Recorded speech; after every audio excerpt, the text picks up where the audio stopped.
पढ़ेंगे अपन types of community in India. तो ये बताया गया कि इंडिया के अंदर कितने टाइप की कम्युनिटीज हैं। तो इसमें अपन इंट्रोडक्शन ये सारे इसमें पढ़ेंगे। नेक्स्ट है इंट्रोडक्शन। इंट्रोडक्शन क्या है? Features of village community, character of Indian village. मतलब इंडियन के जो गांव हैं उनमें कौन, जो गांव की कम्युनिटी है उनको अपन क्या बोलते हैं? रूरल कम्युनिटी बोलते हैं। तो इसमें जैसे बताया, इसमें पंचायत सिस्टम है, सोशल डायनामिक है, कम्युनिटी डेवलपमेंट प्रोजेक्ट है, change in India rural life. मतलब इसमें क्या बताया कि जो गाँव को डेवलप करने के जो प्रोग्राम है उनके बारे में बताया गया है, जो प्लान करते हैं उनके बारे में बताया गया है, उनमें कौन सा सिस्टम चलता है और उनके फीचर्स बताए गए हैं। नेक्स्ट जैसे विलेज कम्युनिटी, तो सबसे पहले पढ़ेंगे अपन विलेज कम्युनिटी। तो विलेज कम्युनिटी का मीन्स क्या है? The village emerged with significant that means a past from nomadic mode of collective life of the settled one. जिसमें कहता है कि गांव की जो कम्युनिटी होती है वो एक सेटल्ड लाइफ होती है और सिग्निफिकेंट होती है। नेक्स्ट क्या बताया इसमें? It is difficult to form a precise definition of them term village. Generally it is understood in a small or with small population which follows our agriculture not only है जो in occupation but also way of life. The village is the oldest permanent community of man. इसमें क्या बताया कि जो community है, गांव होते हैं, गांव की कौन सी कम्युनिटी कम्युनिटी होती है जिसको अपन बोलते हैं रूरल। रूरल कम्युनिटी में क्या होता है कि कम संख्या में लोग रहते हैं, उसको अपन विलेज बोलते हैं। और वहाँ का जो ऑक्यूपेशन होता है वो क्या होता है? एग्रीकल्चर होता है। मतलब कृषि का काम करते हो, वहाँ पे इतना स्टैंड डेवलप नहीं होता है। The village is the oldest permanent community of. Village क्या होती है कि ओल्ड है और परमानेंट कम्युनिटी है। Next features of village community. मतलब जो विलेज की कम्युनिटी है उसके क्या क्या फीचर्स होंगे। तो इसमें बताया कम्युनिटी, एक फर्स्ट बताया community consciousness, role of neighbourhood, joint family, faith in religion, simplicity. सबसे पहले पढ़ेंगे अपन कम्युनिटी कॉन्शियसनेस। तो कम्युनिटी कॉन्शियसनेस में क्या बताया? The village dwellers have a sense of unity. The relation between the village people are common. They are personally known each other. There are customs, convention and culture are common. तो जो community consciousness में मतलब ये बताया गया है कि जो गांव की कम्युनिटी वो सेंस होती है और यूनिटी होती है, उनके अंदर एक यूनिटी होती है।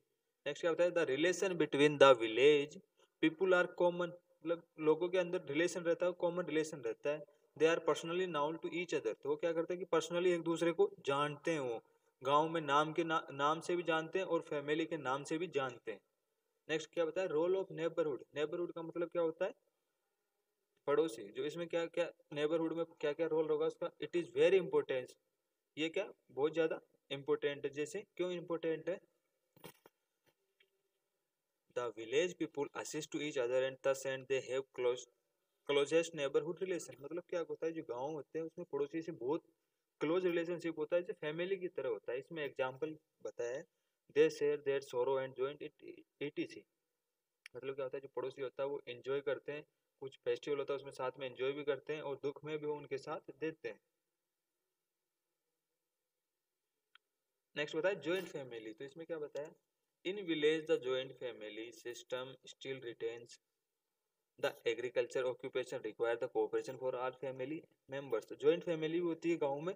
ज्वाइंट फैमिली में क्या है कि एक से ज्यादा परिवार एक साथ रहते हैं, जैसे हस्बैंड वाइफ, दादा दादी, मम्मी पापा सारे उसमें एक साथ रहते हैं, उसको ज्वाइंट फैमिली बताया। और इनका ऑक्यूपेशन क्या होता है? एग्रीकल्चर होता है। तो ये सारे एक दूसरे को कोऑपरेट करते हैं और सारे काम में हाथ बटाते हैं। नेक्स्ट है फेथ इन रिलीजन। तो इसमें क्या होगा? The village have deep faith in the religion and God. तो इसमें क्या कि जो उनका रिलीजन होगा गांव में, वो थोड़ा गांव में रिलीजन को, धर्म को मानते हो और भगवान पे विश्वास करते हैं वो। Next in agriculture and family activities they starts with worshipping. और वो एग्रीकल्चर खेती भी करते हैं और फैमिली के साथ जो फेस्टिवल्स होते हैं उनको भी वर्शिपिंग, वो एक साथ पूजा करते हैं, सारा काम एक साथ करते हैं वो। नेक्स्ट है सिंपलिसिटी। सिंपलिसिटी में क्या बताया है? They are far from the evils of modern civilisation. They live peaceful life and governed by norms. मतलब ये गांव के हिसाब से रहते हैं और ये सिंपल रहते हैं। नेक्स्ट क्या होता है? Characteristic of Indian village. मतलब इसमें क्या होता है, क्या क्या कैरेक्टरिस्टिक होते हैं किसके? इंडियन विलेज के। तो इसमें बताया isolation and self sufficiency, pieces and simplicity, lake of conservation, poverty and illiteracy, local self government. ये क्या क्या कैरेक्टर? इसमें आइसोलेशन मतलब वो एक दूसरे से आइसोलेट की तरफ, एक दूर दूर रहते हैं गाँव में जो घर होते हैं, वो पास में नहीं होके क्या है, दूर दूर होते हैं। दूर क्यों होते हैं? कि उनके पास लार्ज स्पेस होता है, उनके पास जो जियोग्राफिकल एरिया वो लार्ज होता है। नेक्स्ट वो सिंपल रहते हैं, लैक ऑफ कंजर्वेशन, पुअर्टी भी, गरीबी भी होती है क्योंकि गांव में काम नहीं है, रोजगार नहीं है, तो पुअर्टी भी रहेगी। नेक्स्ट है आइसोलेशन एंड सेल्फ सफिशिएंसी। तो इसमें क्या बताया, the inhibits of the village had very little do with the people outside. इसमें क्या होता है कि जो लोग रहते हैं वो आउटसाइड में रहते हैं, और all their essential needs were satisfied in the village itself, और जो अपनी जो बेसिक नीड्स होती है उससे वो सेटिस्फाई रहते हैं। नेक्स्ट क्या बताया, पीस एंड सिंप्लिसिटी। तो इसमें there atmospheric simplicity, calmness and peace prevailing. The villagers lead a simple life, eat frugally, dress simply and live is mid-wallet। मतलब क्या होता है कि उनकी ड्रेस सिंपल होती है, वो इतने मॉडर्न नहीं होते उनके पास, और वो सिंपल रहते हैं, और मॉडर्न सिविलाइजेशन की तरह नहीं रहते। वो जो गांव के लोग होते हैं उनके अंदर इतना ही उनको नॉलेज होता है, और उनके ज़्यादा मॉडर्न नहीं रहते, और उनके जो नेचर होते हैं, संस्कार होते हैं, वो अच्छे होते हैं। Next lack of conservation. तो इसमें क्या कमी, लैक ऑफ कंजर्वेशन मीन्स क्या बताया, the village are strongly attached to old customs and traditions. जो ये गांव वाले होते हैं, ये ओल्ड मतलब जो पुरानी कल्चर और ट्रेडिशन से काफी अटैच में रहते हैं। They love old ways and there are less eager to follow the advice of zealous social reforms regarding their marriage and other customs. मतलब ये क्या है कि जो इनका जो पुराने रीति रिवाज से जो शादी होते हैं उसी के ऊपर वो रिवाज से शादी करते हैं, उनकी जो पुरानी कल्चर होती है उसी में वो रहते हैं, और वो मॉडर्न नहीं होते हैं। नेक्स्ट है poverty and illiteracy. Poverty and illiteracy में क्या बताया, they are generally poor with a very low income. Beside poverty, the village people is stupid, ignorance and illiteracy। इसमें बताया कि poverty क्यों होती है कि वहाँ पे इतना इनकम का सोर्स नहीं होता। अब जैसे एग्रीकल्चर ऑक्यूपेशन, एग्रीकल्चर में अगर पानी नहीं हुआ उनके पास, या बारिश नहीं हुई, तो फसल कहाँ से पैदा होगी? फसल पैदा नहीं होगी तो उनके पास इनकम का सोर्स कुछ और रहेगा ही नहीं। नेक्स्ट है लोकल सेल्फ गवर्नमेंट। जो ग्रामीण क्षेत्र होते हैं उनकी लोकल खुद की सेल्फ गवर्नमेंट होती है। जैसे the village in ancient India enjoyed as considerable major autonomy और सेल्फ गवर्नमेंट। तो इसमें क्या है, जैसे सेल्फ गवर्नमेंट का होते हैं उसमें, the villager manage their own affairs through the traditional institution of panchayat. गांव में करते पंचायत होता है, पंचायत का चुनाव कौन कर, पंचायत में कौन होता है? मुखिया होता है, मुखिया जी सरपंच होता है। इसका चुनाव कौन करते हैं? इसके जो गांव में लोग रहते हैं वो इसका चुनाव करते हैं। अब इसमें है पंचायत सिस्टम। पंचायत सिस्टम क्या है, the villagers manage their own affairs through the traditional institution of panchayat. The villagers क्या करते हैं, इसमें जो विलेजर्स गांव के लोग होते हैं वो मैनेज करते हैं किसको? ट्रेडिशनल इंस्टीट्यूशन ऑफ पंचायत को। नेक्स्ट क्या होता है, with the advent of Britishers in India and their introduction of a highly centralised system of administration the importance of panchayat began to decline. ये क्या है कि ये ब्रिटिशर, जो ब्रिटिश सरकार थी उसी टाइम से चल रहा है, ये उन्होंने बताया था ये सेंट्रलाइज सिस्टम, और इसमें क्या इम्पोर्टेंस होता है पंचायत को, और इसको कोई मना भी नहीं कर सकता। ठीक है। नेक्स्ट है the judicial power were produce unpleasant result. और इसका जो कहीं जैसे कुछ केसेस हो जाते हैं तो उनका जो रिजल्ट होता है वो भी क्या पंचायत ही डिक्लेयर करती है, जो बोलते हैं अपन न्याय करती है। Next, since the time of Lord Ripon, attempts were made to revive the old system of village local self-government, but the progress was very slow in this direction। जो पुराना सिस्टम था पंचायत का वो पुराना था, लेकिन अभी ये धीरे धीरे डिक्रीज हो रहा है, और इतना ये प्रोग्रेस भी नहीं करता है, और प्रोग्रेस करता है तो स्लोली स्पीड में करता है। नेक्स्ट क्या बताया, with the attainment of freedom now pressure efforts are being made to strengthen the panchayat system as and made panchayat. Panchayat क्या करती है, पंचायत सिस्टम क्या है, पंचायत का निर्माण करता है। और ये नेशनल रिकंस्ट्रक्शन, मतलब जो पंचायत में सरपंच बनते हैं वो क्या करते हैं, हर 5 साल में चेंज होते हैं, और सेंट्रल से जो गवर्नमेंट है उससे बजट पास करवाता है, और जो रिकंस्ट्रक्शन का मतलब गांव में जो विलेज होते हैं उनमें निर्माण करवाता है, जैसे सड़कें बनवाता है, नालियां बनवाता है, उनका मतलब गांव का डेवलपमेंट करता है, पक्की सड़कें बनवाता है, पानी की सारी सुविधाएं वो उपलब्ध करवाता है। नेक्स्ट है the 73rd Amendment Act 1930 is laid for foundation of strong and vibrant panchayat Raj institution in the country. जो 73rd ये एडमिनिस्ट्रेशन था एक्ट, ये एक्ट है 1930 के अंदर। Next reason for decline panchayat raj. क्या रीजन रहा पंचायत राज का डिक्लाइन होने का, तो इसमें the coming zamindari system, establishment of police and judicial courts, industrial development and consequent shifting of rural population of cities, the impact of मेटलिस्टिक individual tendency. तो क्या कारण रहा कि पंचायती राज डिक्लाइन हुआ, कम हुआ, तो इसमें वजह से जमींदारी सिस्टम आ गया। इसके बाद जो पुलिस और जज का आ गया, जो पुलिस हो गई जज हो गई, तो अब ये न्याय क्या करते हैं, पुलिस वाले करते हैं या जज करते हैं। पहले पंचायत सिस्टम में जो पंचायत मुखिया होता था उसका न्याय करता था, और आजकल क्या कि इंडस्ट्रियल डेवलपमेंट हो गए, जो इंडस्ट्रियल डेवलपमेंट होने के कारण उनका गांव की जो पंचायत सिस्टम वो खत्म होता है और उसमें वहां पे लोगों की जनसंख्या बढ़ती है। नेक्स्ट है फंक्शन ऑफ पंचायत। तो फंक्शन ऑफ पंचायत क्या रहेगा, असेंशियल फंक्शन, फंक्शन की पंचायत के क्या क्या फंक्शन रहेंगे जो असेंशियल है, मुख्य आवश्यक है। तो इसमें बताए कंस्ट्रक्शन ऑफ विलेज रोड्स, तो मुख्य फंक्शन क्या है गांव की पंचायत की, ये क्या करेंगे, देखो इसमें बताया construction of village road and provide street lights, extension of health service, look after the property of the panchayat, maintain record vital statistics such A birth and death, organize meal exhibition film show etc to provide facility for primary and adult education। इसमें बताया गया कि जो पंचायत के क्या क्या मुख्य काम है, गांव का है तो गांव में डेवलपमेंट करवाएंगे, रोड बनवाएंगे पक्की, ठीक है, और हेल्थ सर्विसेज उनको इम्प्रूव करेंगे और उनके बारे में बताएंगे, एग्रीकल्चर को डेवलप करेंगे वो, और फैसिलिटीज प्रोवाइड करवाएंगे, स्कूल है एजुकेशन के लिए, स्कूल है कॉलेज है, इनका निर्माण करवाना है, और जो ये जन्म प्रमाण पत्र ये जो रिकॉर्ड रखते हैं वो जन्मों का और मृत्यु का भी, कि गांव की जनसंख्या कितनी है, पानी की व्यवस्था करवाते हैं, make provision better quality major and seeds, और क्या करते हैं कि जो खेती कर एग्रीकल्चर के लिए क्या करते हैं कि जो ये सीड्स होते हैं, बीज होते हैं, ये अच्छी क्वालिटी के अच्छी गुणवत्ता वाले उनको प्राप्त करवाते हैं। Maternal and child welfare, sanitisation of the village, जैसे अभी ये कोविड चल रहा है तो कोविड में क्या है कि सैनिटाइजेशन करवाना, गाँव का रिकॉर्ड रखना, ये किसके पास रहेगा, पंचायत के पास ही तो रहेगा ये। नेक्स्ट नॉन एसेंशियल फंक्शन, जो जरूरी भी है और नॉन, इसमें बताया establishment of cooperative society in the village, development of cottage industries, technique new technique of agriculture. अब ये लेके भी आए नहीं भी लेके आए, ये पंचायत सिस्टम के ऊपर डिपेंड करता है। इसमें जैसे कहीं एग्रीकल्चर टेक्निक्स नई नई डेवलप हो रही है वो लाए नहीं लाए, एस्टेब्लिश नई नई सोसाइटीज को उनमें गाँव में इंक्लूड करें, और इंडस्ट्रियल एरिया को लाए भी और नहीं भी लाए, फैक्ट्रियां बनने भी दी और नहीं बनने भी दी। Next real life work at the time of हैमनिंग ETC, providing library and reading room facilities. कई जगह तो पंचायत में की लाइब्रेरी बनवा दे गौरव, पंचायत वाला जो मुखिया होता है सरपंच होता है वो कई जगह नहीं बनवाता। प्रोवाइडिंग फैसिलिटीज, रेडियो टीवी टीजी सम कॉमन।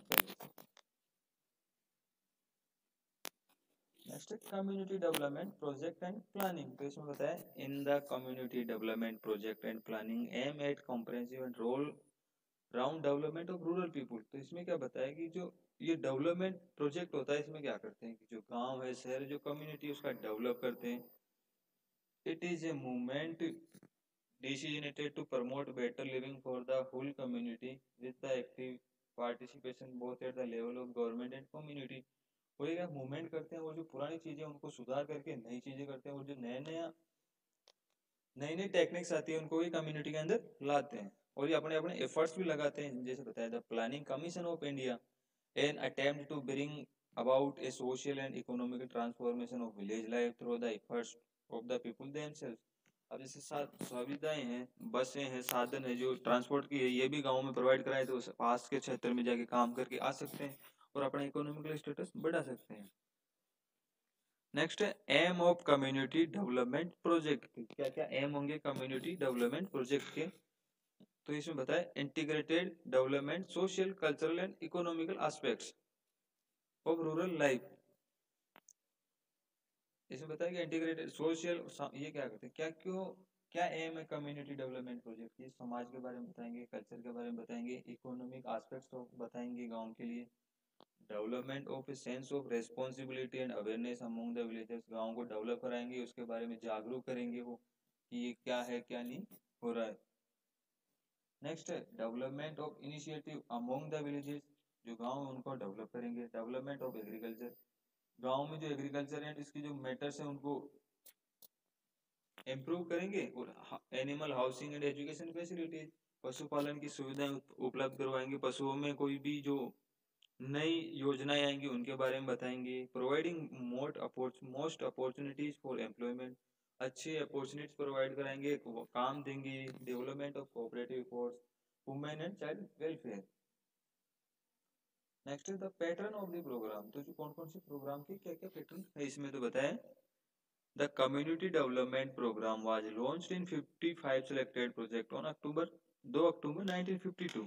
ये कम्युनिटी डेवलपमेंट प्रोग्राम है, ये कब लॉन्च हुआ? ये 5 सेलेक्टेड प्रोजेक्ट है, इसमें ये कब लॉन्च हुआ? 2 अक्टूबर 1952 को ये लॉन्च हुआ। तो ये गांधी जयंती के दिन को लॉन्च किया गया। इसमें क्या बताया? Each project covering as area of 300 village with population about 3 lakh. तो इसमें 300 विलेज को ऐड किया गया, जहाँ पे लोग, जहाँ की पॉपुलेशन कितनी हो? 3 लाख के ऊपर पॉपुलेशन हो, 3 लाख पॉपुलेशन हो। The pattern was revise and, इसी को वापस से रिवाइज कब किया गया? 1958। अब इसमें बताया लेवल ऑफ द प्रोग्राम, कौन कौन से लेवल पे प्रोग्राम हुए। तो एक तो एट द सेंट्रल लेवल, तो इसमें मिनिस्ट्री आ गया। एट द स्टेट लेवल तो सीएम मिनिस्टर आ गया। जैसे बताया कि जो सेंटर केंद्र लेवल पे होगा उसमें मिनिस्ट्री होगी। नेक्स्ट स्टेट लेवल पे होगा उसमें सीएम होगा, जो मुख्यमंत्री बोलते हैं अपन। डिस्ट्रिक्ट लेवल पे जो एमपी एमएलए हैं, कलेक्टर है, और बीडीओ जो अपन बोलते हैं ब्लॉक डेवलपमेंट ऑफिसर होता है, ये पंचायत समिति या तहसील पे होता है। विलेज लेवल पे कौन होता है? ग्राम सेवक होता है। इंपोर्टेंस ऑफ प्रोग्राम, तो इसमें प्रोग्राम की क्या क्या इंपोर्टेंस है? एग्रीकल्चर है, ट्रांसपोर्टेशन है। कौन कौन से प्रोग्राम इंपोर्टेंट है कम्युनिटी को डेवलप के लिए? तो इसमें बताया एग्रीकल्चर है, transportation and communication, health and sanitation, education, industry, training, housing, social welfare, rural man power programmes, well construction. तो इसमें जो बताया गया है कि एग्रीकल्चर, कृषि का बताया गया है, ट्रांसपोर्टेशन का बताया गया है, हेल्थ के बारे में बताया गया है, एजुकेशन है, इंडस्ट्री के बारे में, ट्रेनिंग, लोगों को ट्रेंड करना, हाउसिंग के लिए, सोशल वेलफेयर के लिए। Next, changes in Indian rural life. India को चेंज किसने, जैसे कैसे चेंज हुई? तो जिसमें जो का सिस्टम है, कास्ट सिस्टम हो गया, जननी सिस्टम हो गया, जनहानि सिस्टम हो गया, फैमिली सिस्टम हो गया, मैरिज सिस्टम हो गया, लिविंग स्टैंडर्ड्स हो गए, इकोनॉमिक सिस्टम्स हो गए, पॉलिटिकल सिस्टम। इन सिस्टम्स की वजह से क्या है, जो रूरल लाइफ है वो चेंज हो जाती है। जैसे कास्ट के ऊपर डिपेंड, कास्ट से सिस्टम चेंज हो गया। फैमिली सिस्टम, जैसे कहीं न्यूक्लियर फैमिली है, कहीं ज्वाइंट फैमिली है। मैरिज के जैसे किसी की मैरिज का जो अलग अलग रीति रिवाज होता है वो है। लिविंग स्टैंडर्ड्स, रहने का जो स्टैंडर्ड्स है वो भी चेंज हो रहा है। जैसे कास्ट सिस्टम में क्या बताया? The economic policy and the law of British rulers induce the different caste of adapt occupation they other than traditional one. तो इसमें बताया गया है कि जैसे कास्ट के हिसाब, उनके ऑक्यूपेशन के हिसाब से जो कास्ट डिवाइड की गई थी तो उनका ट्रेडिशनल था। नेक्स्ट है जननानी सिस्टम। तो इसमें क्या बताया? The occupation adopted by the village people are not entirely hereditary or based on caste system nor the payment for services। अब इसमें जनानी कैसे होगी? जिनका ऑक्यूपेशन है, उनका काम नहीं रहा या कुछ काम नहीं मिला उनको, तो उसकी वजह से उनके पास पैसा नहीं है, इकोनॉमिकल स्टेटस खराब है, तो किसकी वजह से हुआ? ऑक्यूपेशन की वजह से हुआ। नेक्स्ट है फैमिली सिस्टम। तो फैमिली में क्या है? न्यूक्लियर फैमिली हैव टेकन है इस पहले the family control over its member, matters of diet, dress and marriage has weekend. इसमें क्या है, जो फैमिली के अंदर जो मुखिया होता है वो कंट्रोल करता है कि आपको कैसे ड्रेस, अपने को कैसे रहना, कैसे संस्कार है अपने, और कैसे रेस्पेक्ट करनी है। Next marriage system. तो मैरिज सिस्टम भी कैसे चेंज हो गया? आजकल लव मैरिज हो गई, डिवोर्स है इंक्रीजिंग। आज लव मैरिज और डिवोर्स क्या इंक्रीज हो रहे हैं। लव मैरिज भी होती है और डिवोर्स भी बहुत ज्यादा होने लग गए हैं।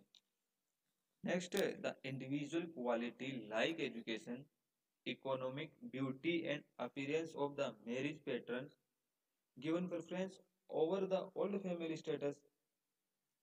मतलब जो पहले के लोग क्या करते थे कि जिसके उनके रीति रिवाज के हिसाब से शादी करते थे। आजकल लव मैरिज बहुत ज्यादा होने लगी और डिवोर्स भी बहुत ज्यादा होते हैं। नेक्स्ट है लिविंग स्टैंडर्ड्स। तो आजकल जो रहने का तरीका है वो भी चेंज होने लगे। The standards of living in the village communities gradually going higher. अब लोग एजुकेटेड हो रहे हैं, तो उनके साथ साथ ही उनका क्या है कि जो रहने का स्टैंडर्ड है वो भी चेंज हो रहा है। नेक्स्ट है इकोनॉमिक सिस्टम। तो इसमें क्या बताया? The educated rural youth seeks job in cities rather than settle on the land। Educated हो गए, इकोनॉमिकल स्टेटस हो गया, तो रहने का भी स्टैंडर्ड उनका चेंज हो गया। नेक्स्ट है political system. The setting up as panchayat has lead to growth of political consciousness among the village people. The newspaper. Political system कैसे चेंज हो गया कि अब सबका पता चलता है वही जागरूक हो गए, जो ग्राम गांव के लोग होते हैं वो जागरूक हो गए, न्यूज़पेपर हो गया उनके बारे में वो इनसे देखते हैं और वो जागरूक हो रहे हैं इनसे।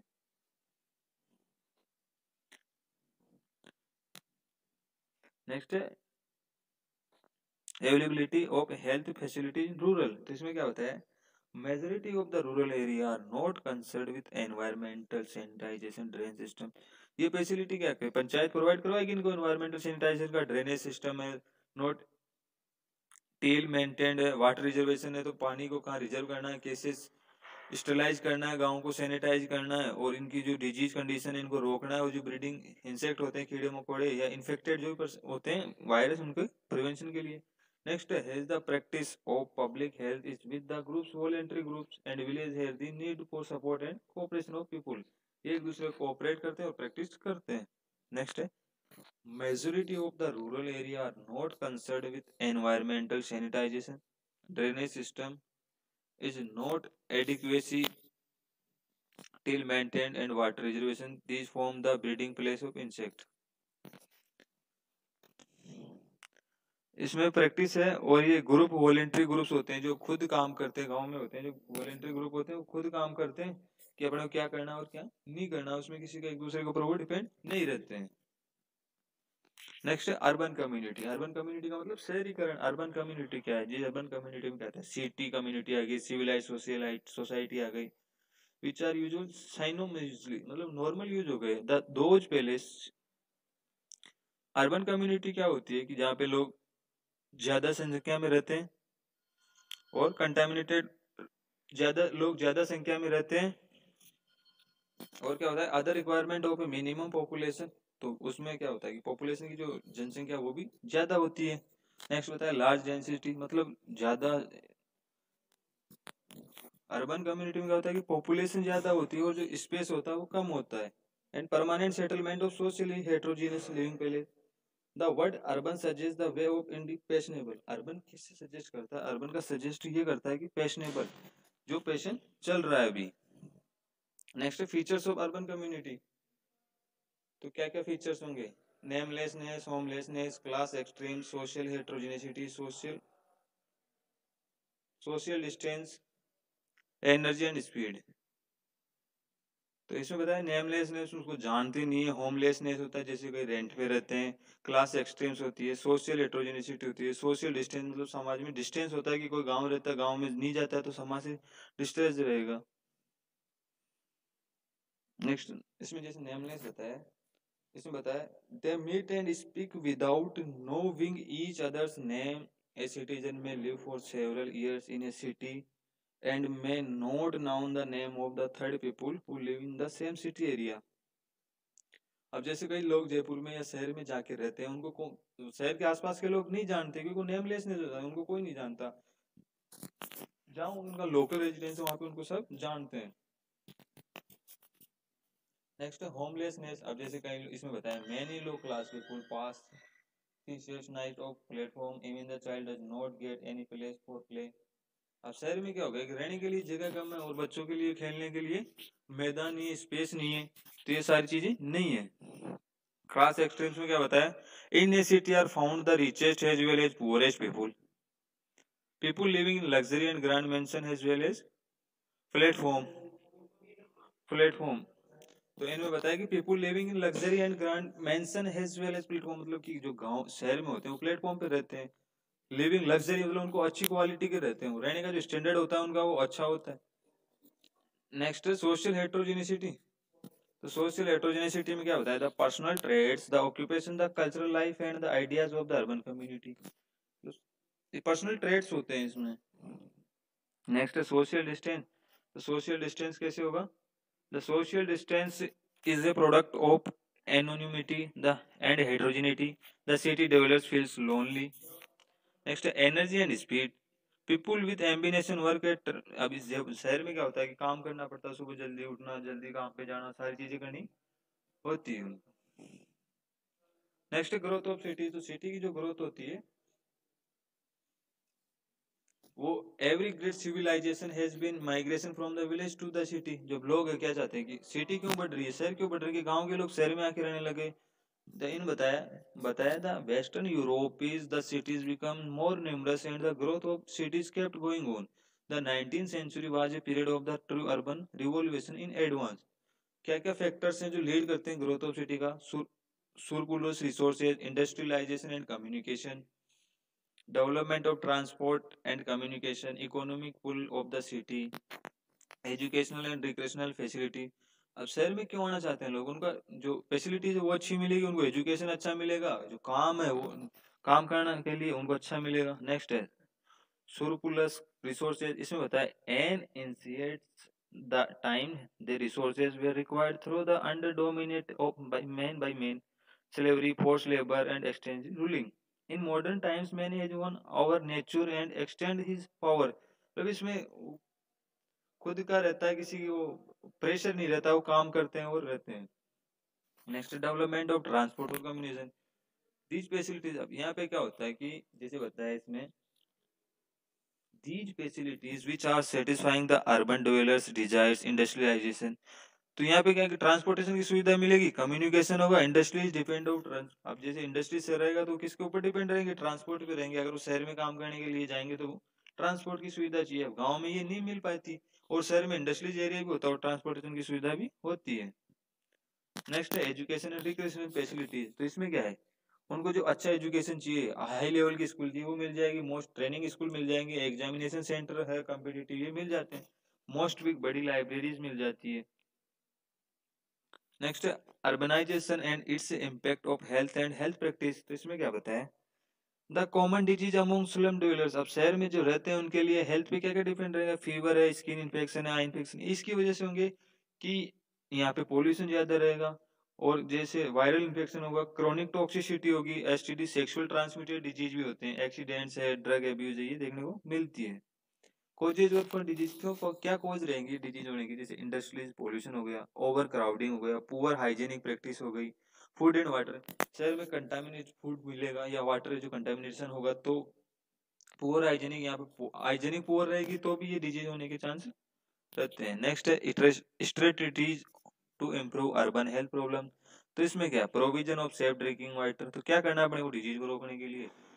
साफ पानी पीना है अपने को, हाउसिंग मेंटेन हाइजीन करनी है, हाउसिंग स्टैंडर्ड मेंटेन करना है, disposal of liquid solid waste, जो कचरा है उसको अपने को डिस्पोज करना है, conduct health awareness of programme, और जो अवेयरनेस प्रोग्राम है उनके लिए जागरूक करना है। Next major urban problems. जो शहर की जो मेजर अर्बन प्रॉब्लम्स क्या है? जैसे पुअर्टी है, अनएम्प्लॉयमेंट है, क्राइम है, चाइल्ड लेबर है, जुवेनियल डेलिक्वेसी है, ड्रग एडिकेशन है, slum water problem, accident, family. ये क्या मेजर प्रॉब्लम है किसी शहर की? तो आज अपन ने पढ़ी है सोशियोलॉजी की